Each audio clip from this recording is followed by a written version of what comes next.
O que será que se esconde por trás do esquadro e do compasso, hein? Hoje a gente vai direto na fonte para tentar decifrar a filosofia de uma das fraternidades mais enigmáticas do mundo, a maçonaria. Vamos mergulhar no que ela mesma diz sobre si, usando os próprios textos maçônicos como nosso guia. Essa é a pergunta de US$ 1 milhão, não é mesmo? Cercada de mistério, de um monte de especulação, a maçonaria fascina e, claro, intriga muita gente. Mas, se a gente deixar os mitos de lado por um instante, o que ela é na sua essência? O que é essa tal de arte real? É o que a gente vai descobrir. Olha só que interessante. A própria maçonaria já nos dá um ponto de partida bem poético. Essa citação diz algo fundamental. Para entender o que ela é, o foco deve ser nos resultados, nos seus frutos, e não nos boatos ou em quem faz parte dela. É um convite para a gente analisar a filosofia e não a fama. Então, vamos direto ao ponto. Como é que a maçonaria se define? Os textos dela dão algumas respostas, e cada uma, olha, revela uma camada diferente do seu propósito. Uma das definições mais clássicas é essa aqui, um sistema de moral. Mas calma, não é para pensar num livro de regras, não. Pense mais como um método de ensino. E as ferramentas? São as histórias, as alegorias e, claro, os seus famosos símbolos. Cada objeto ali, tipo o esquadro ou o compasso, carrega uma lição de como construir um caráter mais sólido.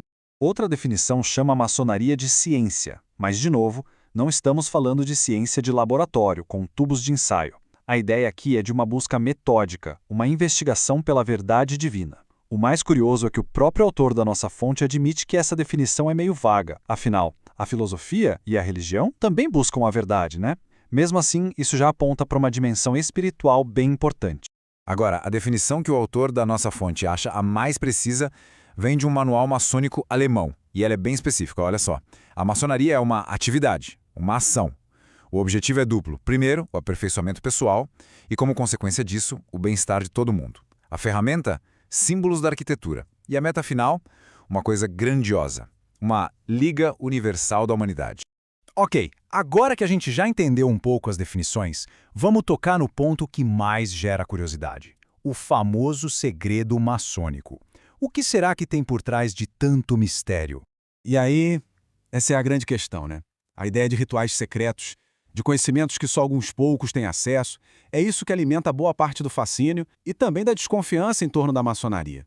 O texto aqui faz uma distinção que é, olha, muito importante. A percepção geral é de uma sociedade secreta, mas a maçonaria se define como uma fraternidade com segredos. Qual a diferença? É que os objetivos e as leis dela são públicos, qualquer um pode conhecer. O que é privado são os rituais e os sinais de reconhecimento, que, segundo eles, funcionam como ferramentas para transmitir as lições morais de um jeito que marque, que tem impacto. E aqui vem a grande revelação. É um paradoxo. O verdadeiro segredo não é algo que alguém possa te contar ou te ensinar. Não é uma conspiração, não é uma fórmula mágica, é uma compreensão que precisa ser vivida, uma experiência pessoal. Sabe aquele conhece-te a ti mesmo dos filósofos gregos? É por aí. Não é uma informação que se passa adiante, mas uma verdade que nasce de dentro. O segredo, no fim das contas, é a própria jornada de autoconhecimento. Bem, se o segredo é essa jornada interna, essa transformação pessoal, isso já nos ajuda a entender a verdadeira missão da maçonaria no mundo. E para entender o que ela é, às vezes é preciso entender primeiro o que ela não é. De acordo com a fonte, a maçonaria não é um partido político e nem um movimento de reforma social.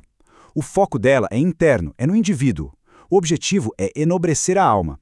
Enquanto um partido político busca mudar a sociedade com leis, com ações externas, a maçonaria acredita que a verdadeira transformação começa de dentro para fora, em cada pessoa.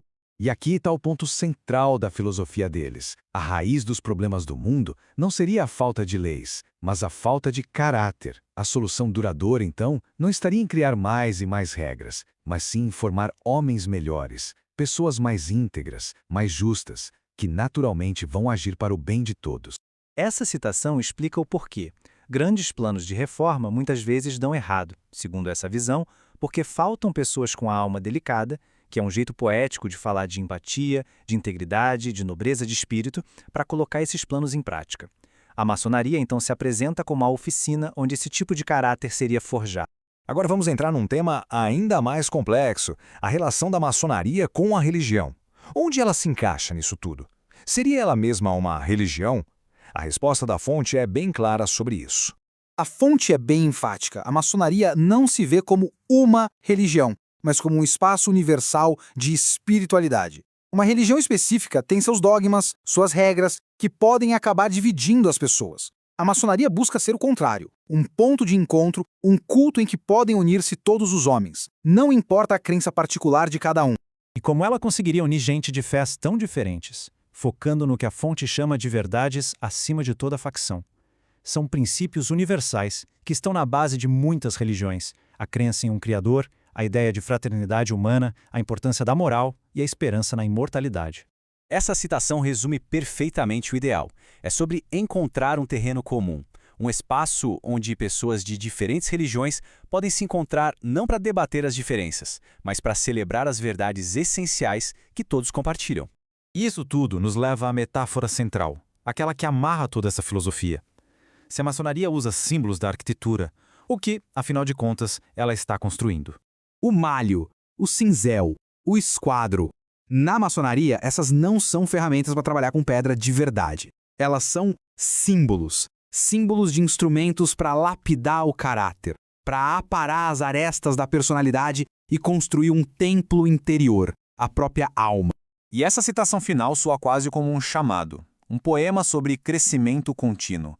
A jornada de se aperfeiçoar nunca acaba. A ideia é estar sempre construindo um novo templo, uma versão de si mesmo mais nobre, mais sábia que a anterior. É um projeto para a vida inteira. Então, no fim das contas, o ponto central que a gente pode tirar dessa análise é que a grande obra da maçonaria não é feita de pedra.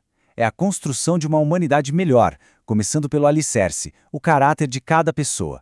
É uma aposta de que, ao formar indivíduos melhores, o mundo inevitavelmente também se torna um lugar melhor. E a gente encerra com essa reflexão. Se a humanidade é como um grande templo em construção, a pergunta que fica no ar é: quem são os construtores? A filosofia que a gente viu hoje sugere que a responsabilidade é de cada um de nós, nesse trabalho diário de autoconstrução. Obrigado pela companhia.